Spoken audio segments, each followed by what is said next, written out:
Je m'appelle Lily Plante et je suis athlète en cyclisme sur route et sur piste sur l'équipe nationale. Dans le projet Voix de sportive, je vais à la rencontre de plusieurs femmes pour parler des impacts du sport dans leur vie, des défis rencontrés et de la passion pour leur discipline. Suivez-moi dans plusieurs capsules pour parler de l'engagement des femmes dans le sport. Bonjour à tous. Aujourd'hui, j'ai le plaisir d'être avec Marianne Parent, ancienne athlète en patinage artistique et maintenant enseignante en gestion et intervention en loisirs au Cégep de Saint-Laurent. Et elle enseigne particulièrement les cours sur le sport. Bonjour Marianne, comment vas-tu? Salut Lily, ça va super bien, toi? Oui, merci. Merci beaucoup d'avoir accepté de faire cette entrevue avec nous aujourd'hui.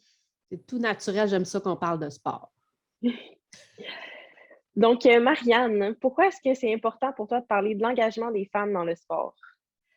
Je trouve ça tellement important qu'on parle de l'engagement des femmes dans le sport parce qu'on entend tellement parler de la baisse de participation aux activités physiques et au sport des jeunes filles. À partir de 11-12 ans, là, on voit une courbe descendante qui est vraiment qui est critique, qui est importante qu'on en parle, puis qu'on se pose des questions sur pourquoi ces jeunes filles-là décident de quitter le sport. Ça, c'est autant dans le haut niveau que la participation là, sportive amateur pour le plaisir. Donc, on a des questions à se poser, puis il faut avoir la discussion, il faut qu'on soit capable d'en parler pour voir qu'est-ce qui ne va pas, pourquoi les filles ne se sentent plus les bienvenues, pourquoi elles ne veulent plus continuer dans leur sport ou dans leur activité physique. Donc, ça, c'est préoccupant là, pour nous. Et c'est important qu'on en parle. Puis l'engagement des femmes aussi, moi, ce que je trouve, c'est qu'il y a comme une fausse interprétation parfois d'être du sport au féminin ou de l'engagement des femmes dans le sport, qui est comme vicieux d'une certaine façon ou comme si les filles, ça se parle dans le dos, puis il y a de la méchanceté, puis tout ça. Puis moi, ce n'est pas du tout ça que j'ai vu dans mon expérience dans le sport puis dans l'activité physique. Au contraire, pour moi, c'était une expérience où ces filles-là sont devenues des amies, même, je pourrais dire, de la famille. Donc, le support qu'il y a entre femmes dans le milieu sportif, pour moi, il faut qu'on en parle puis qu'on dise hey, non, là, sortez vos vieux stéréotypes de filles qui se parlent dans le dos des autres. Ce n'est pas ça du tout. Donc, peut-être que c'est parler du côté positif davantage, d'être une femme dans le sport parce qu'il y en a. Il y a des côtés qui sont plus difficiles, il y a des défis à relever pour les femmes dans le sport.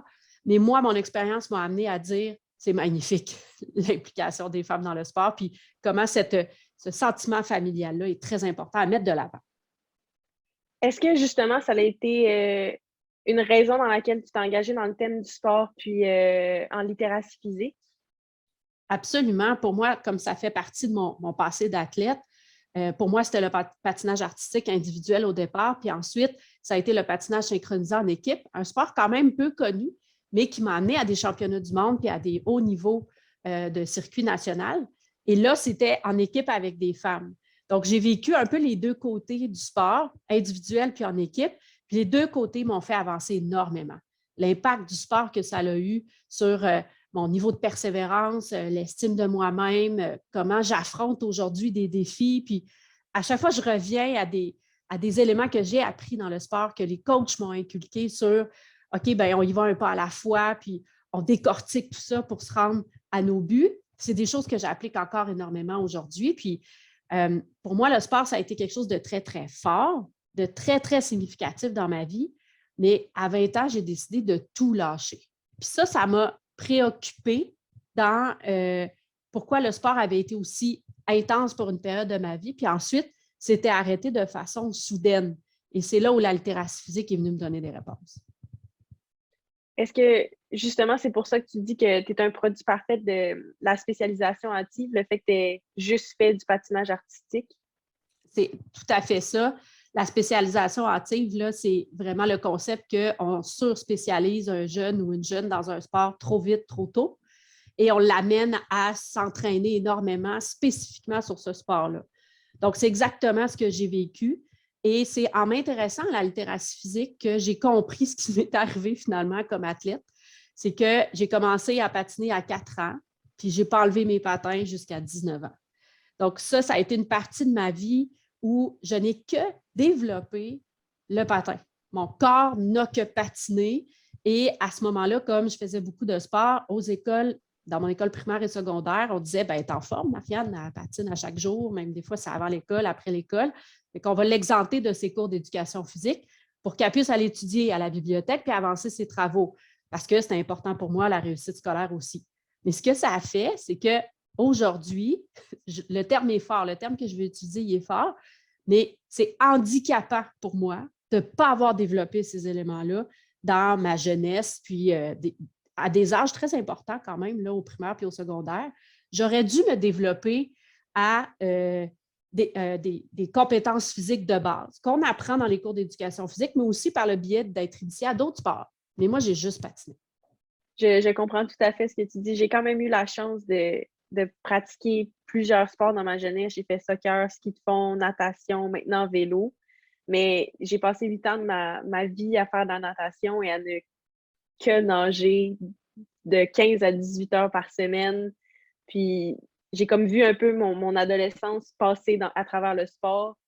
Puis je regrette pas ce que j'ai vécu, mais en même temps, je vois que pour une jeune secondaire, j'ai comme pas pleinement vécu mon adolescence parce que j'ai tellement voulu mettre d'efforts, puis on m'a tellement encouragée à mettre des efforts dans mon sport. C'est comme si j'avais un peu manqué une partie de ma vie par surspécialisation un petit peu. Donc, je vois clairement que ça peut devenir un problème, puis que ça enlève un peu aussi la partie plaisir dans le sport chez les jeunes, puisque ça devient un peu trop compétitif. Effectivement. Puis, tu sais, quand tu parles de la partie plaisir, ben le côté qu'il y a à ça dans la surspécialisation, vous-même dans une spécialisation déguisée un peu, parce que les jeunes vont continuer de faire l'éducation physique à l'école, mais le soir et la fin de semaine vont pratiquer qu'un seul sport. Bien, c'est qu'on va... le terme est peut-être difficile à entendre, on va les écœurer d'une certaine façon parce que ça va être juste trop. Puis moi, c'est ça qui s'est passé quand j'ai eu 19-20 ans. J'étais tannée de patiner. Mon sport m'avait amené à un point où c'était trop. C'était me demander trop en performance. Puis c'est venu aussi jouer dans ma tête sur, bien, as-tu vraiment besoin de performer tant que ça? Est-ce que c'est vraiment ça que tu veux? C'est normal qu'à cet âge-là, on se pose cette question-là. On est en plein. Moi, j'étais en train de sortir de mon adolescence que j'avais plus ou moins vécu, peut-être un peu comme toi. Puis là, je me disais, hey, il doit y avoir autre chose. Là. Il me semble qu'il y a autre chose à vivre présentement. Puis je pense que l'impact n'aurait pas été aussi fort si, comme toi, on m'avait amené à pratiquer d'autres sports. C'est toi, tu as fait beaucoup de natation, puis après ça, tu es allé faire un autre sport. Puis ça, c'est significatif. Ça veut dire que tu t'es dit, il n'y a pas juste ça. Je n'irai pas juste me perfectionner dans un sport, puis ça va être toute ma vie. Là, tu es allé explorer autre chose. Le ski, après ça, le vélo. Puis c'est certain que ça a eu un bon impact sur toi pour dire, ben ouais, il n'y a pas juste un sport dans la vie, mais là, j'explore d'autres choses pour mon corps aussi. Ça va être bon pour éviter les blessures, entre autres. Puis ça va m'amener aussi à me développer dans une autre sphère. Autrement. Ouais. Est-ce que pour toi, c'était, tu penses plus un manque d'encadrement, le fait que tu n'aies pas changé de sport, ou tu étais vraiment juste tannée et tu ne voulais plus avoir de lien du tout avec faire du sport de haut niveau? C'est les deux. Tu sais, c'est tellement important, les gens qui nous entourent, le système qu'on a autour de nous, les gens qui vont nous conseiller puis qui vont nous amener là où on est. J'ai l'impression que de mon côté, c'était un manque d'éducation du milieu sportif, des coachs, des parents bénévoles aussi. Tout le monde fait un peu ce qu'ils peuvent avec ce qu'on leur donne comme information. Puis à ce moment-là, moi, c'était dans les années 80-90, quand tu avais un talent, malheureusement, on nous appelait comme ça, elle, c'est un talent, il fallait qu'on nous prenne tout de suite puis qu'on nous envoie avec les meilleurs coachs, avec le plus d'heures de temps de glace possible. De mon côté, c'était ça. Puis de l'entraînement sur glace, hors glace, il y avait... Tout de suite, il fallait nous amener le plus loin possible parce qu'on voyait en nous un potentiel de performance. Puis là, si tout le monde travaille dans ce chemin-là, toi, tu penses que c'est ça qui est bon pour toi. Sauf qu'aujourd'hui, on est capable, et on le sait avec la science puis comment le sport a évolué, c'est pas la bonne voie parce qu'on va user le sport de façon prématurée, on va user le corps de façon prématurée aussi, puis l'évolution psychologique d'un jeune, de l'enfance, adolescence jusqu'à l'âge adulte, il va faire qu'à un moment donné, ça va être « je n'en peux plus, je me rebelle ». Ça, c'est normal dans le développement d'une personne. Fait que ouais, tu sais, ça a eu beaucoup d'impact. Puis là, aujourd'hui, je ris, puis mes étudiants, quand je leur enseigne, ils trouvent ça drôle quand je leur dis ça, mais moi, ça a comme impact qu'aujourd'hui, j'ai peur des ballons. C'est drôle de dire ça, mais c'est pas drôle en même temps. Je trouve ça tragique parce que moi, j'aimerais ça jouer au Ultimate Frisbee. C'est comme mon rêve. J'aimerais ça jouer au hockey. J'aimerais ça m'embarquer dans la ligue de soccer des mamans là, pour ma ville le soir à 9h30 le soir, le samedi. mais je ne peux pas parce que je n'ai pas appris à lire un jeu. Les ballons arrivent trop vite vers moi, je suis terrorisée. Et je n'ai pas appris à manier non plus un ballon ou une raquette. Pour moi, je suis vraiment inconfortable. Puis quand je dis handicapant, c'est vraiment le bon mot. Là, je fais du jogging puis du yoga parce que ça ne me demande pas de mobiliser tant de compétences physiques que ça. Mm-hmm. Mais c'est triste parce que je suis sportive. Tu sais, fondamentalement, en dedans de moi, je suis compétitive même. Ça fait partie de ma personnalité. Puis là, il faut comme que je mette ça de côté parce que je pars de trop loin, finalement. Oui. Comment vois-tu l'impact de ton implication en enseignement collégial et comme conférencière en littérature physique? Là, tu sais, là-dedans, moi, l'impact que j'ai puis que j'adore avoir, c'est que je viens coller 2 domaines qui me sont extrêmement chers. C'est le domaine du loisir puis le domaine du sport. Donc, là où le domaine du loisir devrait apporter tellement plus au domaine du sport, c'est en intégrant la notion de plaisir. Fait que moi, en ayant les 2 dans ma tête, je sais c'est quoi être athlète, puis je sais c'est quoi plus avoir de fun dans son sport. Et j'ai fait mes études en loisir où dans le cœur de ce qu'on étudie, c'est le plaisir puis avoir du fun dans ce qu'on fait. Fait que les 2 côtés ensemble m'amènent à voir l'aspect sportif puis l'aspect développement technique des mouvements de base, par exemple. Le milieu sportif va être très technique dans son analyse, dans le sens où on va venir décortiquer les mouvements, ça va être très kinésiologique, on va être capable de vraiment comprendre comment une personne va développer les étapes de la littératie physique. Puis nous, en loisir, on dit si l'enfant n'a pas de plaisir puis il n'y a pas de fun, ça se pourrait qu'il y ait un qui lâche, premièrement, ou qui n'ait pas tant de plaisir, donc il n'ira pas aussi loin, aussi fort puis aussi vite qu'on l'aurait voulu. Donc, c'est 2 domaines ensemble qui devraient tellement apprendre à côtoyer davantage et à s'inspirer l'un l'autre parce qu'il y a des gens qui sont extraordinaires dans des clubs de soccer, par exemple, mais qui font quand même vivre des matchs à du U5. Puis ça, ça ne marche pas. T'sais, des enfants à 4 ans ne comprennent pas comment se positionner dans le jeu, ne comprennent pas quelle position, justement, avoir, puis eux sont là juste pour avoir du fun. Okay? Donc, ce que ça va donner et ce que le milieu du loisir peut apporter, c'est tes moniteurs devraient être déguisés en pirates, puis le ballon devrait être le boulet de canon, puis les buts devraient être les bateaux. Okay? Puis là, on crée une histoire là-dedans, l'enfant va embarquer à 100%, il va être engagé, il va comprendre son rôle, puis en plus, on va parfois intégrer les parents là-dedans, puis là, on va avoir du plaisir.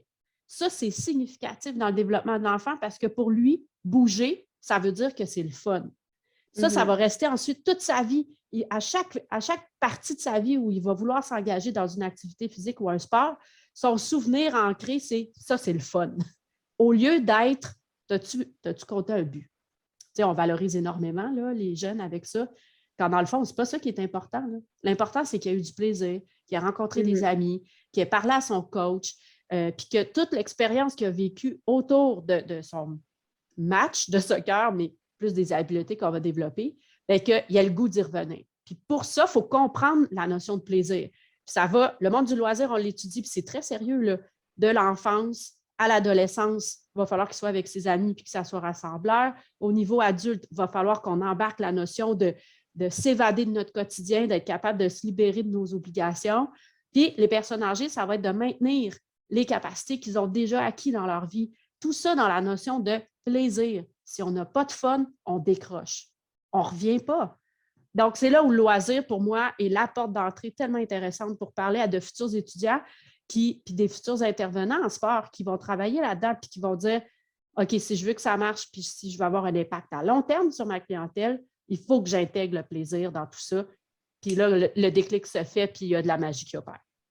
Bien, en fait, ce que je retiens vraiment de cette entrevue, c'est vraiment l'importance pour les jeunes, autant les filles que les garçons, de trouver un sport qu'ils aiment, mais qui ne se limite pas à un seul sport. Donc, qui découvrent, puis justement, qui a du plaisir. Puis, je retiens aussi l'importance de sensibiliser les parents, mais aussi les entraîneurs à quand tu as un talent à un jeune âge, oui, c'est bien, mais il n'y a pas juste ça dans la vie. Puis l'important, c'est ce que le jeune veut et pas ce que l'entraîneur veut ou le parent veut. Tu as tellement raison. T'sais, je vais tout le temps me souvenir, moi, j'avais peut-être 15-16 ans. Puis un été, j'ai des amis qui s'embarquent dans une équipe de rugby. Puis là, moi aussi, j'ai le goût de faire ça. Ça a l'air ben trop cool. Fait que je ne l'ai pas dit à ma coach parce qu'on dirait que je le savais, là. Je ne l'ai pas dit à ma coach. J'ai fait 3-4 pratiques, 2 matchs. Puis là, à un moment donné, quand elle l'a appris, elle a fait non, mais c'est parce qu'il y a ben trop de risques que tu te blesses. J'ai besoin de toi, moi, dans l'équipe en septembre, là. Fait que non, tu lâches le rugby. Fait que j'ai lâché le rugby parce que je savais que c'était ça l'issue finalement. Tu sais, je m'y attendais. Mais aujourd'hui, tu sais, ça, c'était des années 90, mais aujourd'hui, on ne devrait plus dire à un jeune non, tu ne devrais pas faire tel sport parce que ça va t'empêcher de bien progresser dans l'autre.